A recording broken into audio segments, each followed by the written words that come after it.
शिव ने शक्ति से जो कहा। भगवती शक्ति भगवान शिव से आग्रह करती हैं कि वे कोई ऐसी कथा सुनाएं जो हर प्रकार के कष्ट के समय में सांत्वना दे सके। शिव राम और सीता की कथा रामायण सुनाते हैं। नमस्कार दोस्तों, स्वागत है आप सभी का हमारे चैनल में। आज से हम एक नई पुस्तक को पढ़ना आरंभ करने जा रहे हैं। इस पुस्तक को लिखा है देवदत्त पटनायक जी ने और इसका शीर्षक है सीता।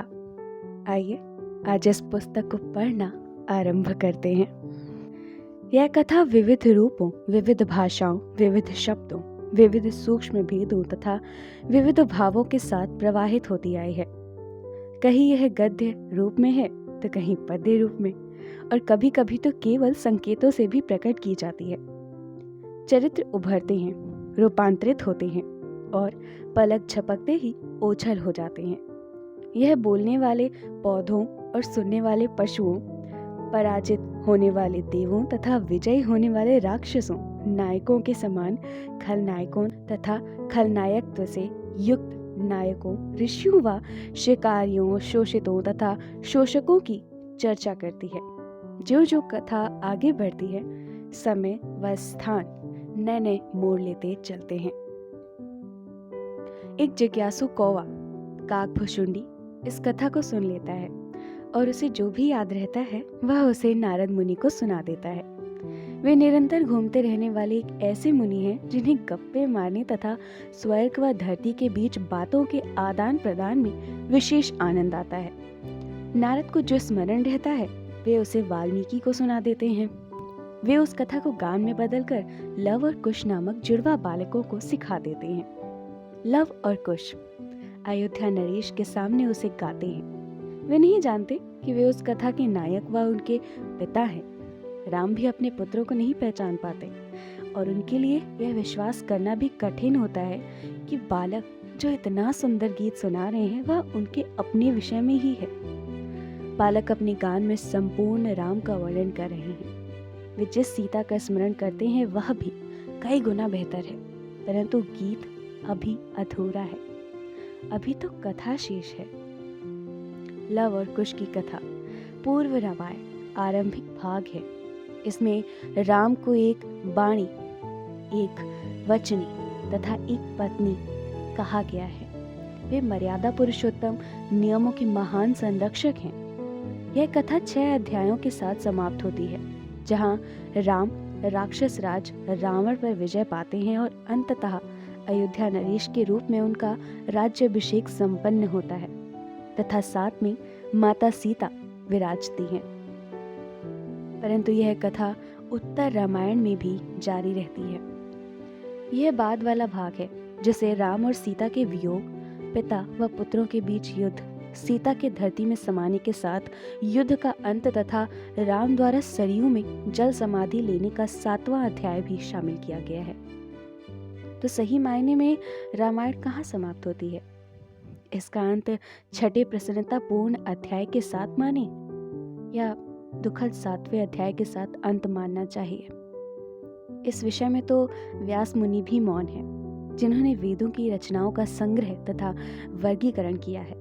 वे हमें बताते हैं कि राम अपने देह का त्याग करने के बाद, जो कि स्वयं विष्णु थे, अपने बैकुंठ लोक को चले जाते हैं। यह लोक क्षीर सागर में उनका स्वर्गिक धाम है। इसके बाद वे कृष्ण की नई देह के साथ जन्म लेते हैं, जो राम से पूरी तरह अलग हैं। कृष्ण ना तो नरेश है और ना ही अपनी एकमात्र पत्नी के प्रति निष्ठावान। वे एक चरवाहे और रथवान हैं, जिन्हें स्नेहवश माखन चोर, चित्त चोर तथा रणछोर भी कहा जाता है। वे लीला पुरुषोत्तम, सर्वश्रेष्ठ लीलाधारी हैं। महाभारत में उनकी ही कथा सुनाई जाती है। इस तरह महाभारत में रामायण का ही विस्तार हो जाता है। क्या महाभारत में उस कथा का अंत हो जाता है जिसे रामायण में आरंभ किया गया था? नहीं, ऐसा तो नहीं कह सकते। पुराणों के वृत्तांत में हमें बताया गया है कि कृष्ण के बाद विष्णु कल्कि अवतार लेने से पूर्व और बहुत सारे अवतार लेते हैं। कल्कि को हाथ में तलवार थामे एक घोड़े पर सवार दिखाया जाता है, जो दिखने में काफी हद तक किसी आक्रमणकारी लुटेरे सा दिखता है, जो अपने साथ प्रलय तथा समाज का अंत भी ले आता है। क्या प्रलय रामायण का अंत है? नहीं, क्योंकि ठीक जिस समय सागर सब कुछ अपने भीतर लीलने और धरती को निगलने के लिए प्रस्तुत होता है, ठीक उसी समय विष्णु एक छोटी मछली का रूप लेकर मानवता से विनती करते हैं कि वह बड़ी मछली से उसकी रक्षा करे। उनकी एक पुकार का उत्तर देने वाला मनु है, जो नई सामाजिक व्यवस्था का संस्थापक बनते हैं। वह असहायों की मदद करने तथा बलशाली का पक्ष लेने वाले प्राकृतिक नियम को नकारने के लिए अनूठी मानवीय संभावना का प्रदर्शन करते हैं। इसके बाद विष्णु एक कछुए का रूप लेकर धन की भगवती लक्ष्मी को क्षीर सागर का मंथन करने में सहायता करते हैं। इसके बाद वे एक वराह का रूप लेकर पृथ्वी को अपने थूथन पर उठाकर सागर से ऊपर ले आते हैं, ताकि मनुष्य समाज की स्थापना की जा सके। उसी समय ब्रह्मा यज्ञ का अनुष्ठान करते हैं। वे अग्नि के माध्यम से प्रकृति को अधीन कर संस्कृति की स्थापना करते हैं। वे स्वयं को सर्जक व स्वामी घोषित करते हैं। परंतु ब्रह्मा केवल संस्कृति के सर्जक हैं, वे प्रकृति के सर्जक नहीं हैं। भले ही संस्कृति उनकी पुत्री हो, परंतु प्रकृति उनकी माता है। संस्कृति सुशील गौरी है, परंतु प्रकृति अधिष्ठात्री काली है। दोनों ही देवियां शक्ति का रूप हैं। ब्रह्मा काली की अपेक्षा करते हैं और गौरी का अपना अधिकार जानते हैं। एक पिता ऐसा करता है जो उससे करने की अपेक्षा नहीं की जाती। भगवती विरोध करती हैं, परंतु ब्रह्मा नहीं मानते और शिव कुपित होकर सर्जक का सिर काट देते हैं। शिव ब्रह्मा का उपहास करते हैं कि वे संस्कृति के माध्यम से मूल्यों की तलाश कर रहे हैं। वे तपस्या, ध्यान व मनन के पथ का अनुसरण करने को कहते हैं, जो भीतर अग्नि को उत्पन्न करते हैं ताकि सारे भय जलकर नष्ट हो जाएं और प्रभुत्व पाने की इच्छा मिट जाए। परंतु ब्रह्मा नहीं समझते। वे शिव योगी को विनाशक घोषित कर देते हैं। विष्णु हस्तक्षेप करते हैं। उन्हें ब्रह्मा के यज्ञ तथा शिव की तपस्या दोनों का ही एहसास है। वे ब्रह्मा के उस भय को भी पहचानते हैं जिसके कारण उन्होंने काली का त्याग किया और गौरी को वश में करना चाहा। वे शिव के उस विवेक को पहचान लेते हैं जिसके बल पर वे सारे भय से पार हो जाते हैं। इस तरह दोनों का मेल होता है और वे बैकुंठ लोक से नीचे आकर विविध अवतार धारण करते हैं। वे वामन और परशुराम के रूप में यज्ञ का समर्थन करते हैं। राम और कृष्ण के रूप में यज्ञ पर प्रश्न सूचक चिन्ह लगाते हैं तथा बुद्ध व कल्कि के रूप में यज्ञ का त्याग करते हैं। वे शिव को उनका नेत्र खोलने के लिए उकसाते हैं, जो सदा तपलीन रहते हुए बंद रहता है। वे उन्हें संस्कृति से एकाकार होने, ब्रह्मा की पुत्री से विवाह करने, पिता बनने व एक गृहस्थ का रूप धारण करने व संसार को दूसरों के दृष्टिकोण से देखने को कहते हैं। विष्णु ऐसा बार बार करते हैं। प्रत्येक युग में एक से दूसरी प्रलय तक जीवन के उस चक्र में करते चले जा रहे हैं, जिसका ना तो कोई आदि है और ना ही कोई अंत। शिव के गृहस्थ जीवन की शाश्वत अराजकता के बीच केवल रामायण ही उन्हें अवकाश प्रदान करती है। प्रत्येक लौकिक चक्र में राम व सीता सदा महल तथा वन में शांति पूर्वक रहते हैं। उनमें से कोई भी न तो संस्कृति को देख बहुत अधिक विस्मित होता है और न प्रकृति से भयभीत होता है। तपस्या उन्हें ज्ञानी बनाती है, यज्ञ उन्हें प्रेम के संप्रेषण के योग्य बनाता है। वे दोनों मिलकर धर्म की स्थापना करते हैं। निरंतर तेजी से बदलते संदर्भों, अलग अलग तरह से होने वाली परख तथा उन सभी लोगों के बीच जो एक समान परिस्थिति के लिए अलग अलग विचार रखते हैं, एक मनुष्य अपनी ओर से यही कर सकता है। इस प्रकार रामायण एक विस्तृत चक्रीय कथा का खंड मात्र है, एक जटिल प्रहेलिका का एक अंश मात्र। इस कथा की सभी घटनाएं अतीत के निष्कर्षों तथा भविष्य के कारणों का परिणाम है। इसे आप निरी एकांतिकता के बीच नहीं देख सकते, कम से कम हिंदू संदर्भ में तो नहीं देख सकते। यदि आप ऐसा करते हैं तो इसका अर्थ होगा कि आप केवल सितारों को देखते हुए आकाश को अपनी ओर से उपेक्षित कर रहे हैं। इसके अतिरिक्त रामायण कोई एकल पाठ्य नहीं और इसे अनेक पाठ्य भी नहीं कह सकते। यह एक मान्यता है, एक परंपरा है, एक चेतना संबंधी सत्य, एक ऐसा विचार जिसका भौतिक व अनुष्ठानिक प्रक्रिया के रूप में सैकड़ों स्थानों पर सैकड़ों वर्षों से विवरणों, गीतों, नृत्यों, प्रतिमाओं, नाटकों, चित्रों व कठपुतली कला के साथ समारोह मनाया जाता रहा है। जितनी बार रामायण को सुनाया गया वह उतनी ही धाराओं व शाखाओं के साथ सामने आई। प्रत्येक का अपना ही एक झुकाव है जो विभिन्न कथानकों, विभिन्न चरित्रों, मानवीय अवस्थाओं के विभिन्न पक्षों पर बल देते हुए मौलिक रूप से आनंद प्रदान करती है तथा कथानकों व विषय वस्तु को अपना सहयोग देती है। राम कथा, रामलीला, रामाख्यान, रामचरित्र, राम कीर्ति या राम काव्य कथा के व्याकुल कर देने वाले पक्षों के बावजूद इसकी नए सिरे से उमंग और उत्साह देने की योग्यता व क्षमता ही इस कथा को और भी संवेदनशील बनाती है। निसंदेह और भी कई प्रकार के रामायण उपलब्ध हैं। प्राचीन संस्कृत नाटक मिलते हैं जिनमें हमें राम एक देव नहीं किंतु बलशाली व प्रेम में ठुकराए गए नायक के समान दिखाई देते हैं। महाकवि भट्टी की रामायण भी है जिसे राम की कथा सुनाने की बजाय संस्कृत व्याकरण के नियम सिखाने के लिए लिखा गया है। जैन रामायण में राम जैनियों के अहिंसा के सिद्धांत का पालन करते दिखाई देते हैं। वे रावण के वध का कार्य लक्ष्मण को सौंप देते हैं।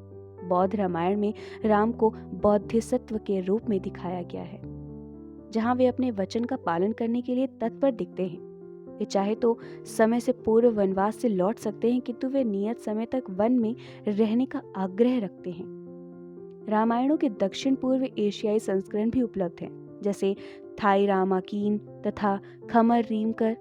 यहाँ राम एक लोकप्रिय सांस्कृतिक हस्ती व आदर्श राजा भले ही लगते हों किंतु उन्हें दैवीय नहीं दिखाया गया। इसके अतिरिक्त अनेक आधुनिक लेखन भी सामने आते हैं जहाँ वे आदरणीय कम व राजनीतिक अधिक जान पड़ते हैं। इन कथाओं में वे जिज्ञासु कम व आलोचनात्मक अधिक दिखाई देते हैं। मूल रूप में ऐसी रामायणें उन रामायणों से बिल्कुल अलग है जो भारतीय मानस व आत्मा को पोषित करती है। भले ही उनका शाब्दिक वर्णन वही हो किंतु वे वही भावात्मक वर्णन नहीं रखती। वाल्मीकि शिव रामायण को आनंद रामायण का नाम देते हैं। व्यास ने इसे आध्यात्म रामायण कहा है। यहाँ राम कोई नायक नहीं, वे एक भगवान है। सीता कोई शोषिता नहीं, वे एक भगवती हैं। और रावण कोई खलनायक नहीं, वह एक ब्राह्मण है जो अपने विशद ज्ञान के बावजूद अपने मन का विस्तार नहीं कर पाता। वह भगवती की आराधना नहीं करता, अतः वह भगवान को पाने में भी असफल रहता है। हिंदू शास्त्रों व प्राचीन ग्रंथों में जिस भगवती का वर्णन किया गया है वह नारीवादियों द्वारा समर्थन प्राप्त भगवान का स्त्रैण संस्करण नहीं, और न ही वह बाइबल में वर्णित ईश्वर का वह सर्वशक्तिशाली आलोचनात्मक बाहरी तत्व है जो आचरण के मापदंड सुनिश्चित करता है और यह तय करता है कि क्या उचित है अथवा क्या अनुचित है। भगवान को ग्रीक पौराणिक गाथाओं का वह नायक भी नहीं कहा जा सकता जिस पर देवत्व का आरोपण किया गया हो, जो आधुनिक तार्किक व नास्तिक प्रवचनों को संबोधित करता है। ब्रह्मांड की हिंदू प्रज्ञा के अनुसार भगवती तथा भगवान के विशिष्ट अर्थ हैं। भारतीय विचारधारा विशेष तौर पर हिंदू मान्यता एक निरीक्षण के साथ आरंभ होती है। मानव की ब्रह्मानंद पाने की क्षमता जो हमें प्रकृति से बाहर स्थित होने के योग्य बनाती है, सारे सजीवों में से केवल हम ही प्रकृति के नियमों के अधीन होने से इनकार कर सकते हैं। मनुष्य का यह मन संभावित भगवान है जबकि प्रकृति सदा ही भगवती है। नर विचार रूपी जगत यानी मन का प्रतिनिधित्व करता है। स्त्रैण रूप वस्तुओं के जगत प्रकृति का प्रतिनिधित्व करता है। कथाओं की शक्तिशाली माध्यम से लिंग के विषय में उदासीन विचारों को उत्पन्न किया गया। यह इसी निरीक्षण पर आधारित है कि एक पुरुष का शरीर स्त्री के शरीर के माध्यम से नए जीव का सृजन कर सकता है।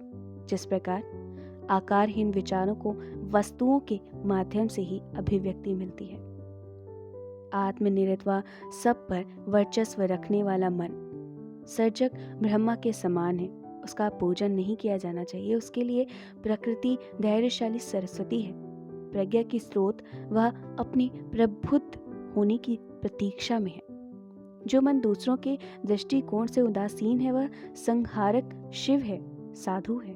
उसके लिए प्रकृति लुभाने वाली शक्ति है, सत्ता का स्रोत जो उससे संयोग की प्रतीक्षा में है। जो मन दूसरों के मतामत की भी परवाह करता है वह संरक्षक विष्णु है, गृहस्थ है। उसके लिए प्रकृति आनंदी लक्ष्मी है, संपन्नता व प्राचुर्य का स्रोत जब विष्णु कृष्ण है तो लक्ष्मी राधा, रुक्मिणी सत्यभामा व द्रौपदी है। वह विष्णु राम है तो वे सीता है। इस प्रकार हिंदू पौराणिक गाथाओं में सृजन, संरक्षण व संहार की अवधारणा प्रकृति से नहीं बल्कि संस्कृति से जुड़ी है।